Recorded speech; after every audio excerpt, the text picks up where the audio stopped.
తన శంకరునికి సంకీర్తనవో.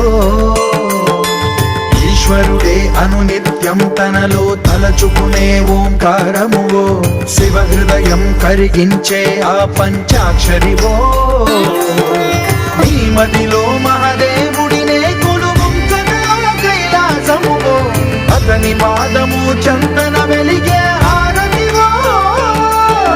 పామరునికి పరమేశ్వరుడిని అందించే మంత్రం నీవేనో. ధీంతన తోంతన ధీంతన తోంతన నటరాజుకి నట భంగిమవో. ధీంతన తోంతన శంకరునికి సంకీర్తనవో. ఈశ్వరుడే అనునిత్యం తనలో తలచుకునే ఓంకారమువో. శివ హృదయం కరిగించే ఆ పంచాక్షరివో.